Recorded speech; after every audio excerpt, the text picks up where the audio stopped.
What is the proper definition of hybridization? ये कहलाता है फिनोमेना ऑफ मिक्सिंग, मिक्स करना and recasting of different atomic orbitals. ये different atomic orbital differ slightly in energy, जिनकी energy change है, to form entirely new orbitals of equivalent energy. हम बिल्कुल ऐसे ऑर्बिटल बना रहे हैं जिनकी एनर्जी क्या है, equivalent. Symmetry and definite orientation in space is called hybridization. यानी देखो, हमने डिफरेंट एनर्जी वाले मॉलिक्यूल को इस तरह मिक्स किया कि नए मॉलिक्यूल आ रहे हैं जिनकी क्या है, ऑर्बिटल्स आ रहे हैं जिनकी एनर्जी भी इक्विवेलेंट है. सिमेट्री और डेफिनेट ओरिएंटेशन. अब देखो, इस एग्जाम्पल को बड़े अच्छे तरीके से समझाता हूँ कि आपके घर 4 मेहमान आए, आपने दुकानदार के पास गए, दुकानदार ने दी 1 स्प्राइट और 3 पेप्सी. ठीक है जी, 1 स्प्राइट दे दी और 3 पेप्सी दे दी. अब मेहमान तो पंगेबाज निकला, अबे ये क्या, जब मेहमान ऐसे जैसे तो उनको ड्रिंक भी एक जैसी दो. आपने कहा ऐसे कैसे? सो आपने क्या किया, 4 खाली गिलास लिए. ठीक है, 4 खाली गिलास लिए, सब में एक पार्ट भरा स्प्राइट का. ठीक है, एक पार्ट किसका पड़ा, स्प्राइट का, क्योंकि स्प्राइट की एक बोतल थी. 1/4 कर दिया हमने स्प्राइट को. ठीक है जी, और फिर यहाँ की से 1/4 पेप्सी निकाली, यहाँ से भी 1/4 पेप्सी, और इस तरह से मैंने एक पार्ट स्प्राइट का बना इस ड्रिंक में और 3 पार्ट कितने किसके बने, पेप्सी के. ऐसा इस ड्रिंक में भी हुआ. ठीक है, ऐसा इस वाले गिलास से भी किया हमने. तो देखो, डिफरेंट ड्रिंक्स थी, एक स्प्राइट थी और 3 पेप्सी थी. लेकिन अब ये जो नई ड्रिंक आई है, ये क्या आ गई, सेम है. चारों में सेम बात है ना, एक पार्ट स्प्राइट का, 3 पार्ट पेप्सी. यानी इसको हम क्या कहेंगे, sp3 हाइब्रिडाइजेशन. वही बात हो गई. डिफरेंट, पहले हमने क्या थे, बोटल्स थी, अब ये बिल्कुल एक जैसी बोटल्स आ गई. सो ये कहलाएगी sp3 हाइब्रिडाइज. देखिए, हाइब्रिडाइजेशन से मैं पूरा कॉन्सेप्ट समझाऊंगा कि होती क्या है. वेल, एक sp2, sp3 ये तो कॉमन है. sp3d, sp3t2 और sp3d3 ये वाली हाइब्रिडाइजेशन भी होती है. केमिकल बॉन्डिंग में मेन जो टॉपिक है जिससे सबसे ज़्यादा एमसीक्यूज आती हैं, हाइब्रिडाइजेशन. क्या क्या आती हैं, मैजिकल ट्रैक सब होगा. सो डियर, सबसे पहले sp हाइब्रिडाइजेशन हम कहते हैं कि जी लीनियर शेप होती है, और इसके एग्जाम्पल में barium chloride, carbon dioxide, C2H2. और देखो, C2H2 बेसिकली ऑर्गेनिक केमिस्ट्री में अल्काइन ग्रुप से होता है. ठीक है, तो यहाँ पर जो शेप आती है इनकी क्या आती है, लीनियर. अब लीनियर शेप लाइक बेरिलियम है, एक क्लोराइड इधर, एक क्लोराइड इधर, लीनियर हो गई. कार्बन डाइऑक्साइड, पूरा हम कॉन्सेप्ट समझेंगे हाइब्रिडाइजेशन क्या होती है, एक एक चीज़ हाइब्रिडाइजेशन के हवाले से सबर से काम लें हर चीज़. ये हो गई कार्बन डाइऑक्साइड, ये भी क्या हो गई, लीनियर शेप. लीनियर शेप जब होगी तो एंगल होगा 180 डिग्री. ठीक है जी. और C2H2, इसको भी देखते हैं कुछ ऐसे. जी हाँ जनाब, ये क्या बन गया, अल्काइन. और ये भी हमारी क्या है, लीनियर शेप. इन तीनों में, किन तीनों में, बेरिलियम क्लोराइड, C2H2 यानी इथाइन, एसिटाइलिन भी कहते हैं, और कार्बन डाइऑक्साइड, शेप है लीनियर. अब लोन पेयर की कहानी अभी क्या होती है ये हम आगे चलेंगे. फिलहाल जितनी बात की है मैंने, इसको यहाँ तक देख लें. हाइब्रिडाइजेशन बिल्कुल स्टार्टिंग से समझा रहा हूँ. ऑर्बिट्स का कुछ इस तरह मिक्स करना होता है कि बिल्कुल एक नई एनर्जी के ऑर्बिट्स आ जाए. मिक्सिंग ऑफ ऑर्बिटल क्या डेफिनेशन है उसको भी हम डिस्कस करेंगे. ठीक है, एक एक कॉन्सेप्ट को समझ. ओके डियर, sp3 हाइब्रिडाइजेशन में जब कोई लोन पेयर नहीं था, एंगल था 109.5 डिग्री, शेप थी टेट्राहेड्रल. लेकिन जब इसमें एंट्री हो जाए लोन पेयर की, किस में, sp3 हाइब्रिडाइजेशन में, तो पहली बात तो एंगल 2.5 डिग्री कम होगा. 109.5 में से जब माइनस करेंगे हो जाएगा 107 डिग्री. अब इसकी शेप हो जाएगी ट्राइगोनल पाई बायरामिडल. sp3 हाइब्रिडाइजेशन एमसीक्यूज आती है कि एक लोन पेयर हो तो शेप क्या होती है, ट्राइगोनल बाई पैरामिडल. और एग्जाम्पल में NH3 BH3. sp3 हाइब्रिडाइजेशन में अगर एक की जगह दो लोन पेयर आ जाए, पहली बात तो एंगल कितना कम हो रहा है, 2.5 डिग्री और कम कर दो, 104.5 डिग्री हो जाएगा। शेप होगी एंगुलर। आप बोलोगे सर sp2 हाइब्रिडाइजेशन में जब एक लोन पेयर था उसकी शेप भी एंगुलर थी। बिल्कुल जी, उसकी भी हो सकती है भाई। बहुत सारे लोग काले हो सकते हैं ना। अगर एक आदमी काला है तो दूसरा क्या काला नहीं होगा? अगर एक आदमी की मूंछ है तो दूसरे की मूंछ नहीं होगी। वैसे भाई sp3 हाइब्रिडाइजेशन में भी अगर दो लोन पेयर हों तो इसकी शेप भी क्या कहलाएगी? एंगुलर कहलाएगी। एग्जाम्पल में वाटर मम्मानी और हाइड्रोनियम आयन H3O पॉजिटिव। सो जनाब ये हो गया। बात हुई जब कोई लोन पेयर नहीं, टेट्राहेड्रल। जब एक लोन पेयर, शेप ट्राइगोनल। जब दो लोन पेयर, sp3 हाइब्रिडाइजेशन में तो शेप एंगुलर। और जब sp3 में ही तीन लोन पेयर होंगे तो इसकी शेप भी क्या हो जाएगी? लीनियर हो जाएगी।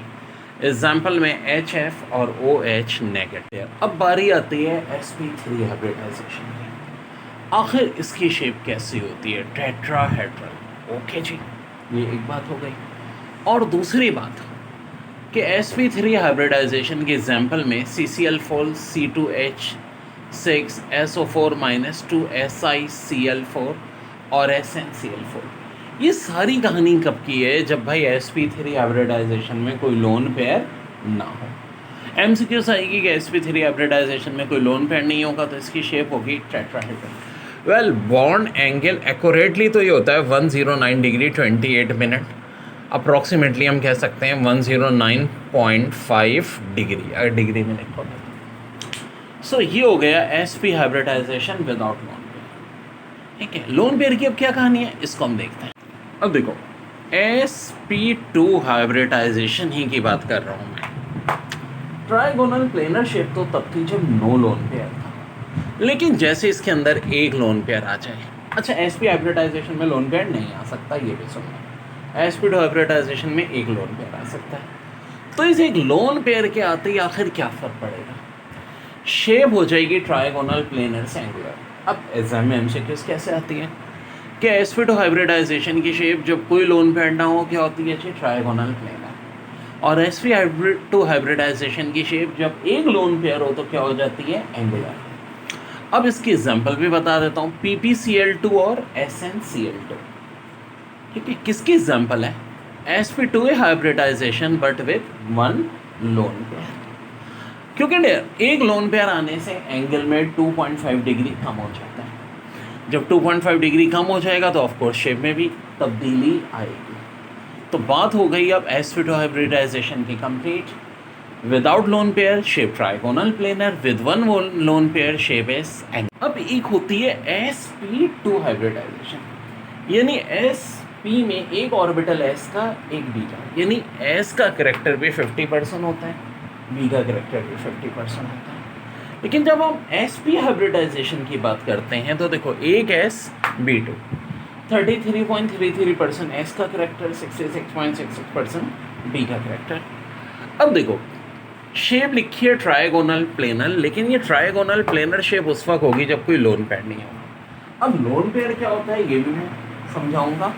ठीक है, डोंट वरी, डोंट बॉदर, एक एक चीज़ को क्लियर कट, क्रिस्टल क्लियर करते हुए चलो। मैंने क्या कहा, sp2 हाइब्रिडाइजेशन की नॉर्मल सिचुएशन में शेप होती है ट्राइगोनल प्लेनर। अच्छा, ट्राइगोनल तीन को कहते हैं तो समझ में भी आता है कि sp2 हाइब्रिडाइजेशन एक s और दो p, तीन की बात हो गई। अब इसकी एग्जाम्पल BCl3 C6H6 जो कि बेंजीन होता है, प्लेनर मशहूर है, इसकी शेप प्लेनर है बेंजीन की ना, और एरोमेटिक वाले प्लेनर ही होते हैं। और C2H4 यानी अल्कीन ग्रुप का मेंबर इथीन। अच्छा, इथीन के स्ट्रक्चर में थोड़ा सा चेंज होता है, डबल बॉन्ड होता है। ठीक है जनाब। अब अगर इन सब की बात करें तो ये sp2 हाइब्रिडाइजेशन है और बॉन्ड एंगल 120 डिग्री होता है। कब की बात है? जब कोई लोन पेयर ना हो।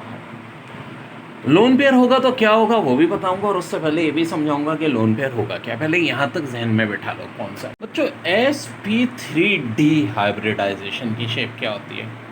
ट्राइगोनल बायपैरामीटर। ये शेप तो किसी और की भी होती थी, जी हाँ, sp3 हाइब्रिडाइजेशन में जब एक लोन पेयर हो। फिलहाल हम बात कर रहे हैं sp3d hybridisation without lone pair. ठीक है, बारी अब आ गई है sp3 dehybridization without lone pair. Shape होगी ट्राइगोनल बायर पैरामीटर। एग्जाम्पल में PCl5 और PPF5, PCl5 और PPF5 किसकी एग्जाम्पल हो गई भाई? ये sp3 डिहाइब्रिडाइजेशन। स्टूडेंट्स, sp3 डिहाइब्रिडाइजेशन में जब कोई लोन पेयर नहीं था तो शेप थी ट्राइगोनल बायपैरामिडल। जहाँ sp3 डिहाइब्रिडाइजेशन में एक लोन पेयर आ जाएगा, शेप हो जाएगी इर्रेगुलर टेट्राहेड्रल। Irregular tetrahedral. अच्छा देखो, एग्जाम्पल इंपॉर्टेंट नहीं है एग्जाम के लिए, बस है तो मैं बता रहा हूँ। SF4TeCl4 टेलेरिनियम होता है ये, ठीक है जी। ये इर्रेगुलर टेट्राहेड्रॉन की एग्जाम्पल है। या ये कह लो जब sp3 डिहाइब्रिडाइजेशन में एक लोन पेयर होगा। हाँ, एग्जाम में आएगा क्या? शेप आएंगी कि जी sp3 डिहाइब्रिडाइजेशन में जब दो लोन पेयर होंगे तो इसकी शेप क्या होगी? T shape. और एग्जाम्पल वैसे जो एग्जाम के लिए ऐसे इंपॉर्टेंट नहीं है, ClF3 और PrF3। और इसी तरह sp3 डिहाइब्रिडाइजेशन में जब तीन लोन पेयर होंगे, शेप लेनी है। एग्जाम्पल में I3-1 और ICl2-1। ओके डियर, अब हम बात करते हैं sp3 D2 हाइब्रिडाइजेशन की। हमेशा पहले लोन पेयर के बगैर की बात करते हैं, यानी विदाउट लोन पेयर। शेप होगी ऑक्टाहेड्रल, ठीक है। एग्जाम में MCQs आई है लास्ट ईयर कि sp3 D2 हाइब्रिडाइजेशन की shape without lone pair octahedral. अच्छा, अगर विदाउट लोन पेयर ना भी लिखा हो, जब तक लोन पेयर ना हो तो इसका मतलब है कि विदाउट लोन पेयर ही की बात हो रही है, ऑक्टाहेड्रल। एग्जाम्पल में SF6 AlF6-3 और PCl6, ये हो जाएगा इसका आंसर। प्यारे बच्चों, sp3 T2 हाइब्रिडाइजेशन में जब कोई लोन पेयर नहीं था, शेप थी ऑक्टाहेड्रल। लेकिन जब sp3 D2 हाइब्रिडाइजेशन में एक लोन पेयर आएगा तो शेप हो जाएगी स्क्वायर बाय पैरामीटर। सो इसके एग्जांपल में IF5ClF5 किसकी एग्जांपल है? sp3 T2 हाइब्रिडाइजेशन की। वैसे पेपर में क्या पूछा जाता है? ऑफ कोर्स शेप, कि sp3 T2 हाइब्रिडाइजेशन में जब एक लोन पेयर होगा तो शेप क्या होगी? Square by pyramidal. अच्छा, बाय पैरामिडल नहीं है, एक तो ये देख लो, खाली पैरामिडल है, स्क्वायर पैरामिडल। और sp3 T2 हाइब्रिडाइजेशन में ही जब दो लोन पेयर हो तो स्क्वायर प्लेनर। अच्छा, यानी कि जब sp3 D2 की बात हो रही होगी तो ये ध्यान में रखो, स्क्वायर का वर्ड तो आएगा, लोन पेयर है तो, ठीक है। एक लोन पेयर है स्क्वायर पैरामिडल, दो लोन पेयर है स्क्वायर प्लेनर। स्क्वायर प्लेनर की एग्जाम्पल में CCm-F4 XeF4 और ICl4-1। अब हम बात करते हैं sp3 D3 हाइब्रिडाइजेशन की। तो जब कोई लोन पेयर ना हो तो शेप होगी पेंटागोनल पाई पैरामिडल और एग्जाम्पल IF7। और जब इसमें एक लोन पेयर होगा तो इसकी शेप होगी इर्रेगुलर ऑक्टाहेड्रल। कौन सा ऑक्टाहेड्रल? Irregular octahedral. जब sp3 D3 में एक लोन पेयर होगा, sp3 D3 में एक लोन पेयर से ज़्यादा नहीं होता, ठीक है जी, ये बात ध्यान में रखिएगा। सो ये है मुख्तलिफ शेप्स ऑफ हाइब्रिडाइजेशन। आपने क्या ड्रिंक लाई? एक मेहमान तो भाग गया। अब अगले दिन आए तीन मेहमान। आप गए दुकानदार के पास, उसने दी एक स्प्राइट, दो पेप्सी। अब फिर वही पंगेबाज मेहमान था, उसने कहा ये क्या हो, ये सबको एक जैसे ड्रिंक दो। आपने तीन खाली गिलास लिए, एक पार्ट स्प्राइट, फिर एक पार्ट इस पेप्सी का, एक पार्ट इस पेप्सी का। इस तरह एक ऐसा गिलास बन गया जिसमें एक पार्ट स्प्राइट का, दो पेप्सी का। ऐसे ही दूसरे गिलास में किया, तीसरे गिलास में स्प्राइट यानी S का करेक्टर 33.3% और पेप्सी यानी हम जिसकी बात कर रहे हैं समझाने के लिए P का करेक्टर 66.6%। ये होता है sp2 हाइब्रिडाइजेशन के अंदर। अब देखो वही बात है, डिफरेंट एनर्जी ऑर्बिट्स को मिलाया और सेम एनर्जी ऑर्बिट्स वाले बने, और इस हाइब्रिडाइजेशन को हम कहते हैं sp2 हाइब्रिडाइजेशन। बड़ा प्यारा सवाल है पास पेपर का, how many orbital intermix in sp hybridization. sp hybridization में कितने मिलेंगे? तो यार एक S और एक P, कितने ही है? दो हैं तो दो मिलेंगे। हाँ, अगर sp2 होता 3 मिल जाते, sp3 होता 4 मिल जाते और sp3d होता तो 5 मिल जाते। ये है कहानी। अगली एक और बड़ी प्यारी MCQ है पास पेपर की, which type of hybridization does not exist? sp4, sp3, sp2, sp, तो भाई ये sp4 तो कोई होती नहीं है। sp3 होती है फिर उसके बाद sp3d, sp3t2, sp3d3। तो करेक्ट आंसर होगा sp।